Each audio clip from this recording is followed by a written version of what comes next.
美猴王做咗弼馬溫之後，認真賣力。過咗半個月啫，嗰啲馬養到又肥又壯。嗰日大家比較得閒，底下嗰班監官呢就安排酒席，一來同美猴王接風，二來賀喜。孫悟空飲咗幾啖落肚就得意忘形。我呢個弼馬溫係乜嘢官銜嚟噶？官名嚟嘅啫。咁到底係幾品官啊？冇品從噶噃。哇，咁品從都冇，咁咪真係好大。有一個就唔抵得頸啊嘛。大乜嘢啊？都未入流嘅。乜話？乜嘢叫做未入流啊？未入流嘅官，即係最低最細嘅，見到只能夠管馬。老實講啊，好似你咁到任之後咁賣力，養到啲馬咁肥，咁至多唔係得翻句稱讚，講呢句好咁就算噶啦。如果話啲馬瘦咗啲咁多，仲要挨鬧，嗰啲馬有乜三長兩短，唔單要罰啊，仲要拉去問罪噶。孫悟空一聽就心頭火起，咬牙切齒大罵：咁睇唔起我老孫啊！睇得我咁衰，老孫喺花果山封王大晒噶嘛？我上嚟同佢養馬，呢啲下賤功夫後生小輩嘅事，要我老孫嚟做？唔做，幾大都唔做！呸！我走！一腳就將酒席踢翻，台面上嘅茶壺酒杯碗碗碟碟打到乒乒乓乓，滿地都係。佢跟手仲喺耳仔度掹咗個寶貝出嚟，碗口咁粗，兩丈咁長，一邊打就一邊鬧，一直就打出御馬監，去到南天門。嗰幾個天神天將知道佢入咗仙賊，又係個咩弼馬溫，大大細細都算個官啊嘛，咁就不敢攔阻，俾佢打出南天門外，一個跟斗就翻花果山。花果山上嗰四件將同埋各種嘅洞主正喺度操演緊兵卒，美猴王就大嗌一聲：係喎，老孫翻嚟啦！哎呀，成山嘅馬騮歡天喜地，一齊走上嚟叩頭迎接，接美猴王翻去洞天深處，請佢高登寶座。嗰四件將就上嚟恭喜大王，恭喜大王啊！天上10幾年，而家得意榮歸，恭喜啊！切，我先去咗半個月啫嘛，邊度有10幾年啫？哎呀，大王，你喺天上不知時辰過啊！天上一日，凡間一年噶啦嘛。係咯，請問大王做咗乜嘢大官啊？大個屁！唔好講啦，睇出嚟我激氣。我個玉皇大帝唔會重用人才，佢封我做個乜嘢弼馬溫？原來係同佢養馬嘅都唔入流嘅，我又唔知啊，俾佢呃到我，同佢養咗半個月馬，好在今朝嗰班手下講俾我聽，我先知道原來咁下賤，真係俾佢激到我老孫火滾啊，踢翻酒席，踢咗隻烏紗帽，翻嚟呢度啦。哎呀，好啊，大王，呢度係洞天福地，個個都尊重大王，你喺呢度快活咁咪好咯，使乜你同佢做馬夫啊？快啲，你哋快啲辦酒席嚟，同大王開心，同大王解悶。大家正喺度飲酒歡宴，手動嘅馬騮就入嚟報告，有個獨角鬼王要嚟求見。美猴王就請佢入嚟問佢咩事咯。久聞大王招言，無由得見。今日大王受咗天祿，得意榮歸，特獻上這黃袍一件，與大王祝賀。如果大王唔嫌棄收埋小人，小人甘願為大王效犬馬之勞。美猴王一聽就十分歡喜，即刻着起嗰件這黃袍。舊時呢，這黃袍就唔係個個都着得咁，要皇帝先能夠着。其實呢，孫悟空早就封王噶啦嘛，不過係馬騮王啫，所以就冇咁講究。而家難得有人送上門，於是就着起嗰件謝皇袍，威風八面，似模似樣咁。嗰班馬騮就排班朝拜美猴王。美猴王心中歡喜，即刻將個鬼王封做前部總督先鋒。獨覺鬼王謝恩之後，又問大王啊，大王，你喺天上榮任乜嘢官職啊？呸！嗰個玉帝都唔識補，佢不會任用賢良，封我做個乜嘢弼馬溫喎？哎呀，豈有此理！大王如此神通廣大，點能夠同我養馬嘅？不如大王就在此做個齊天大聖，咁有咩話唔得至得噶？好啊，好啊，好啊！齊天就同玉皇大帝平起平坐咁解嘛？好，我就叫做齊天大聖。你哋即刻同我喺洞口豎支大旗，旗上邊寫住齊天大聖四個大字。從此以後，只准叫我做齊天大聖，唔好叫大王啦。即刻同我傳令俾各種共主。花果山上多咗個齊天大聖，凌霄殿上就少咗個弼馬溫。第二日，玉帝上朝，只見到張天師帶埋御馬監嘅官員嚟稟奏：萬歲，新任弼馬溫孫悟空，佢嫌棄官職太細，昨日反出天宮，不知去向。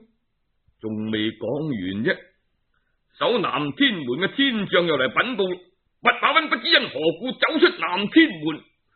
玉帝就叫佢哋先翻去先，然後就傳聖旨，派遣天兵天將擒拿孫悟空。班部中走上兩人，一個就係托塔李天王，一個係哪吒三太子。李天王就啟奏：萬歲，微臣不才，請旨下凡收降呢個妖魔。玉皇大帝就好歡喜，即刻封托塔李天王做降魔大元帥，佢個仔呢，哪吒三太子做三壇海會大臣，就派佢哋父子兩個興師下凡擒拿孫悟空。李天王同埋哪吒叩頭謝恩，翻到本宮就點起三軍，立即出動，叫巨靈神打先鋒，魚肚將押後。一陣間就嚟到南天門外，直落花果山，選好地形，紮下營寨，就叫巨靈神去挑戰。巨靈神着好披掛，攞住宣花斧，一直嚟到水簾洞口，見到成班豺狼虎豹之類喺晒門前練武。原來呢啲係72洞所屬嘅妖怪。巨靈神就大喝一聲：你班孽畜聽住，快啲同我報俾弼馬溫知，我係天上嘅大將，奉玉帝旨意到此收服佢，叫佢即刻出嚟受降。如果唔係，你哋通通性命難保。嗰班妖怪一聽就驚晒，即刻入到洞裏邊稟報俾孫悟空知。孫悟空一句說話都唔多講，揸嗰支如意金箍棒，帶埋眾人就出動迎戰。巨靈神一見到孫悟空就大喝一聲：呢隻山馬騮，你睇真啊！本將軍係邊個？我都唔識你嘅，無名小卒，小小無神，老孫啊點會識得你啊？咪講咗，快啲報個名上嚟，我切！你隻冇良心嘅死馬騮，住慣荒山野嶺，梗係唔認得本天將。我係托塔李天王部下先鋒巨靈天將，今奉玉帝聖旨嚟呢度收降你。你正啲快啲放下架生，歸順天恩，咁啊免得滿山走獸遭受殺身之禍。如果你膽敢講半個不字，我即刻將你斬為兩截。哎呀，芝麻咁大嘅官，一少少無神，喺住誇大口胡言亂道。我本來想一棍就送你歸西天嘅，不過就怕冇人同我去報信，所以留翻條命俾你。你快啲同佢翻嚟，佢同我對玉皇大帝講，佢不識任用賢能，我老孫有無窮本事，居然叫我同佢養馬。呸！你莫高頭睇真啊！睇我支大旗上邊寫住咩字？如果你照足呢度封我官銜，我就不動刀兵，咁啊一天都光晒。如果唔係，咁就唔好怪我老孫啦。到時佢打上凌霄殿嗰陣，個龍床都瞓唔成，龍座都冇得坐噶。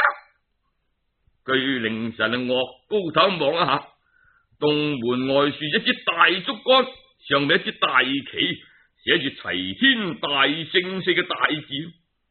巨靈神啊，冷笑三聲，呢隻死馬騮，斗膽包天，你真係夢想天開，居然想學人做齊天大聖，等於挨我一斧頭先。講完就一斧頭劈落嚟啦。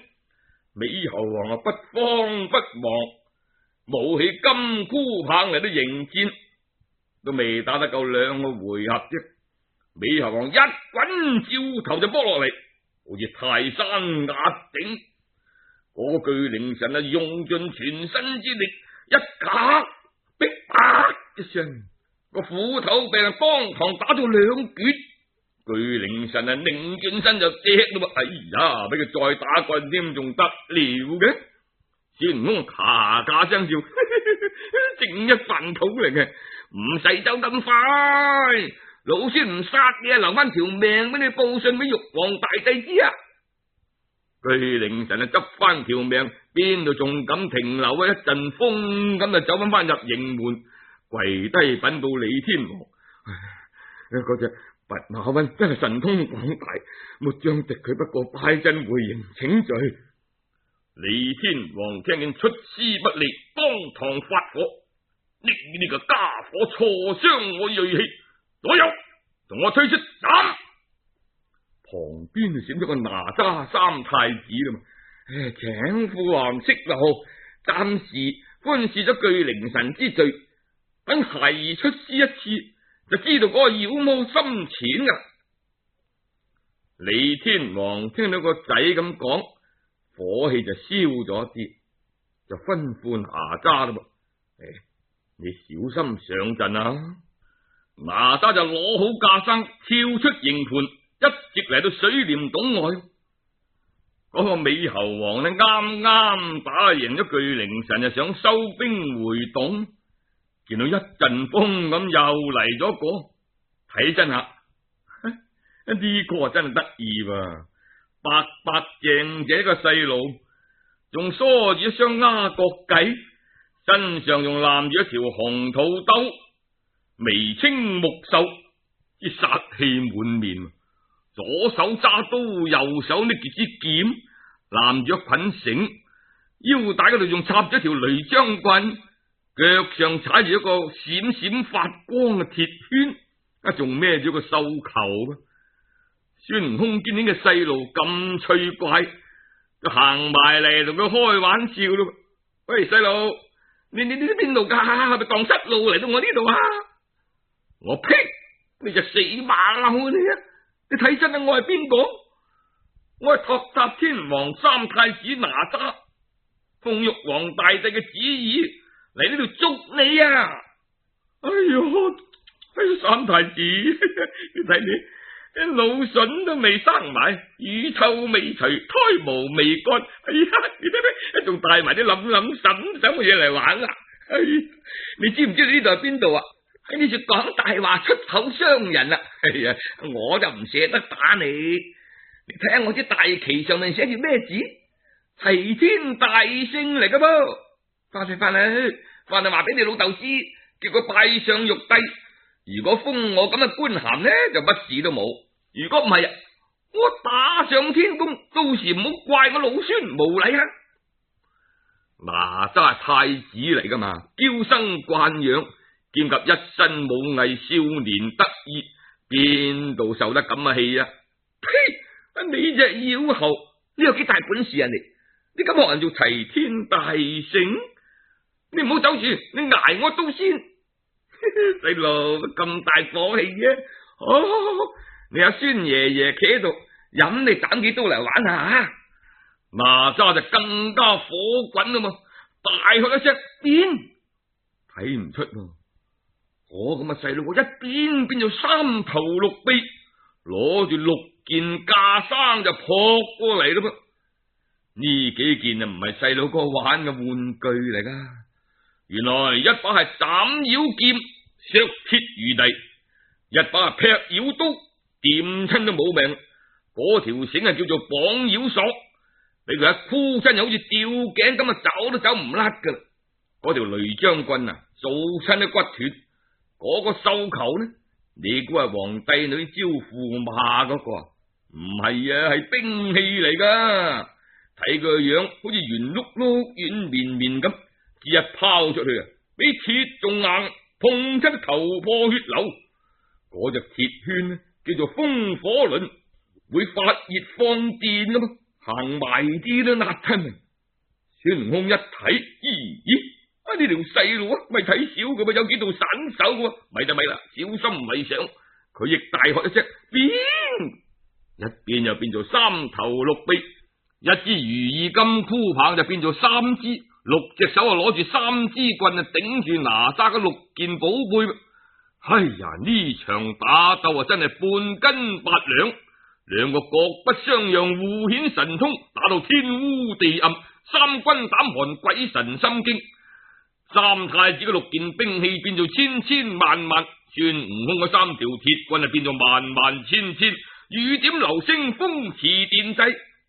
到底就係孫悟空老練添嘛？趁住打到亂晒龍嗰陣，佢掹咗條毫毛出嚟，叫一聲變，就變咗個假嘅孫悟空出嚟，同佢一模一樣，又係攞住如意金箍棒頂住哪吒嗰啲刀刀劍劍。佢自己呢，一跳就跳到背後，一棍就剝落嚟。哪吒就顧住同前面嗰個假孫悟空打，突然聽到背後咦一聲響，連忙躲避，點知都避唔切嘅。嗰支如意金箍棒喺膊頭好似打落嚟，當堂半邊身都麻晒。好在佢道行高深啊，如果換第二個啊，早就冇命啦。咪啦！快啲收翻六件兵器，走為上着啦！再講嗰個托塔李天王，佢見到自己嘅仔出戰咁耐都仲未翻嚟，心中就牽掛，驚住有乜依喐，就帶埋啲天兵天將趕嚟接應。半路就見到哪吒慌慌張張咁隻翻嚟，父王啊，父王！哎呀，嗰個弼馬溫真係有本事！孩兒咁嘅法力都敵佢不過，俾佢打傷個膊頭。李天王大驚失色，家伙咁厲害，如何取勝好呢？稟上父王，佢仲喺洞外豎咗支旗杆，上面寫住齊天大聖。佢仲話要玉皇大帝封佢做齊天大聖，就萬事皆休。如果唔係啊，要打上凌霄殿。既然你個妖猴咁放肆，你暫時唔好同佢鬥，我哋翻上天宮，將呢事稟報玉帝，再派天兵天將嚟擒拿佢，都未為遲啊！嗰哪吒挨咗棍啊，已經痛到入心，成身都軟晒，邊度仲敢打落去啊？所以托塔天王一講，佢就唔出聲，跟埋個老豆啊上天去啟奏。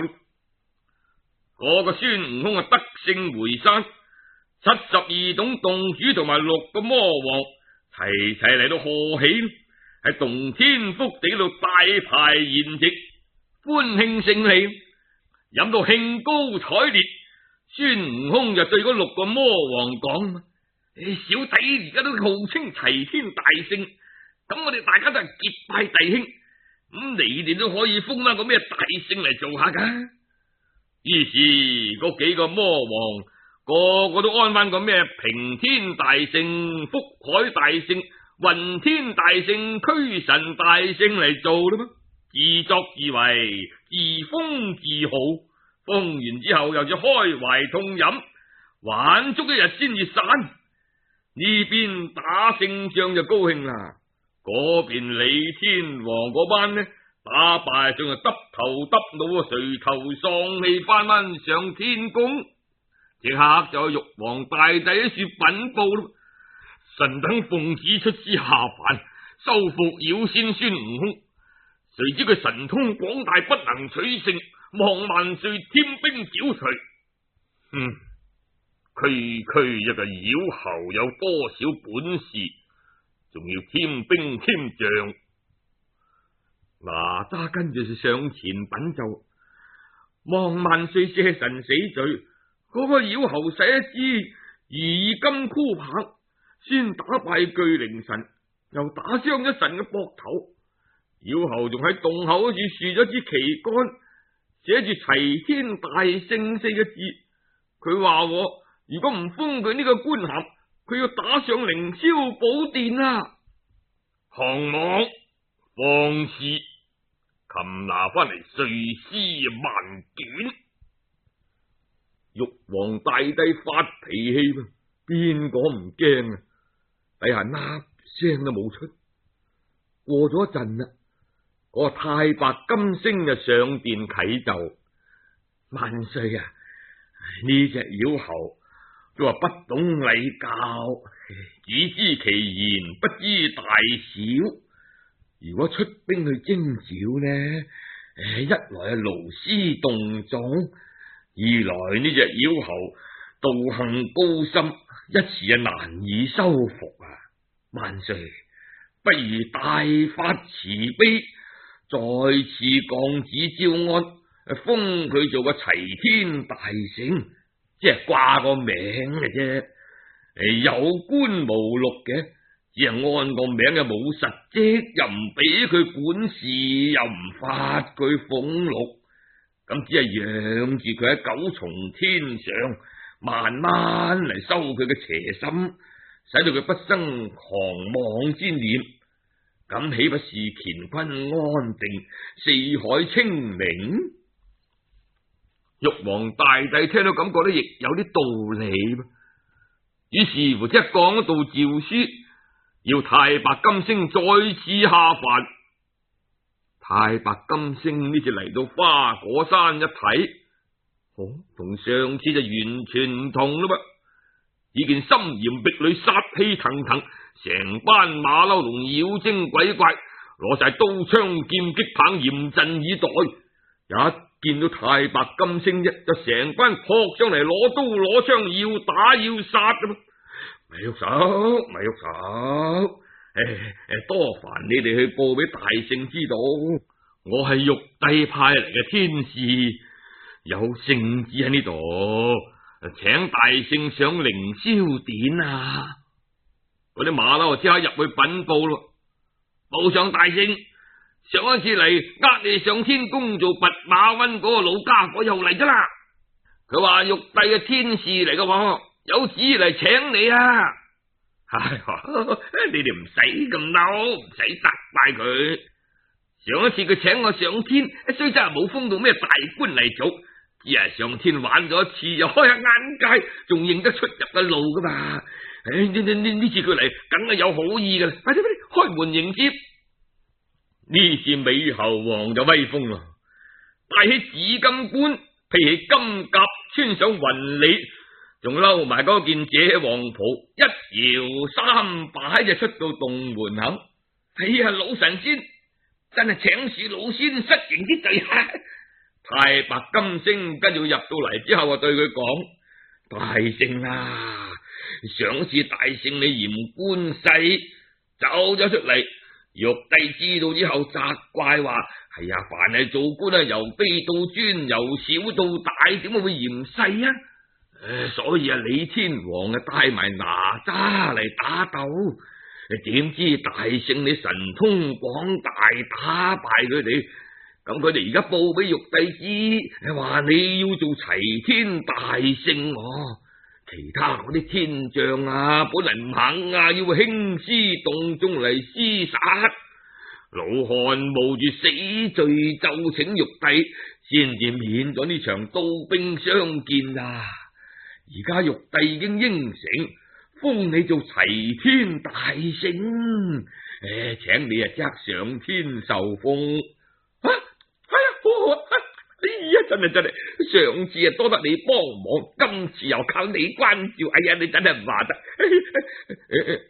不咁啊，天上有冇齊天大聖呢個官銜噶？有。如果冇嗰陣，老漢嚟負責，你責怪我啦。孫悟空就歡天喜地，即刻同太白金星一齊駕起長雲，再次上天宮。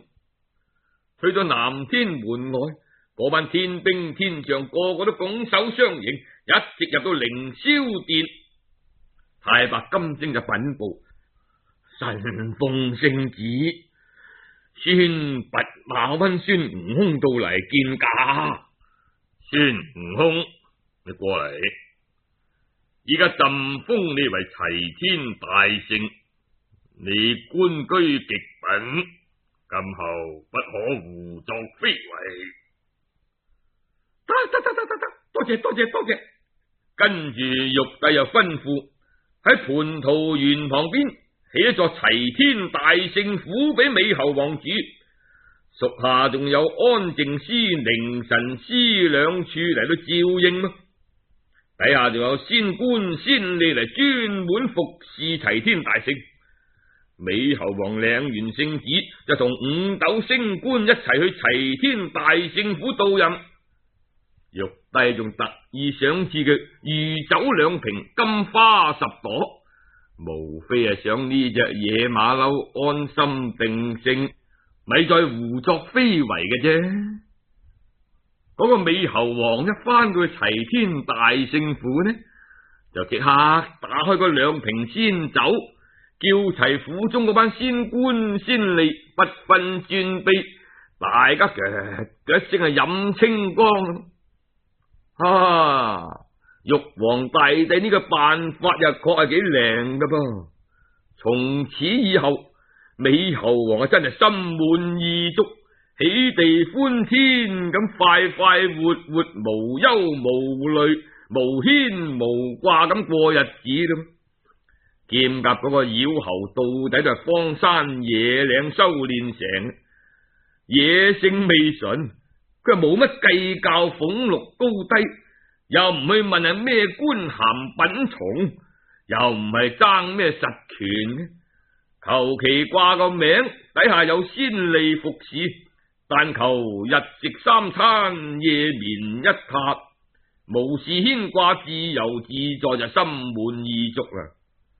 得閒就會有游工交朋結義，見到老一輩呢就叫聲老神仙、老道，見到皇帝叫聲陛下，見到同佢年歲差唔多嘅，好似九曜星、5方丈、28宿4大天王、12元神、普天仙上、河漢群臣，一律稱兄道弟。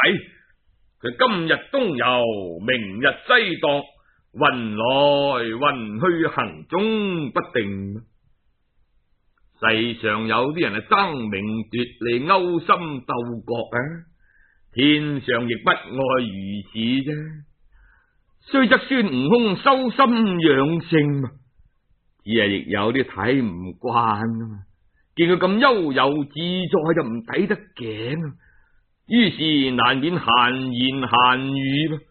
有一日，玉帝早朝，嗰個許精陽道人就扶住支拐杖，吉下咁上殿啟奏。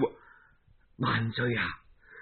聽講嗰個齊天大聖得閒無事，到處咁遊蕩，交朋結友，不論尊卑都結為兄弟啊！佢個野性難馴，恐怕以後必然會惹出禍端，不如陛下交件事俾佢管下，趁勢驅促下佢，免得再次惹禍啊！玉帝一聽覺得有道理，就即刻宣孫悟空上殿。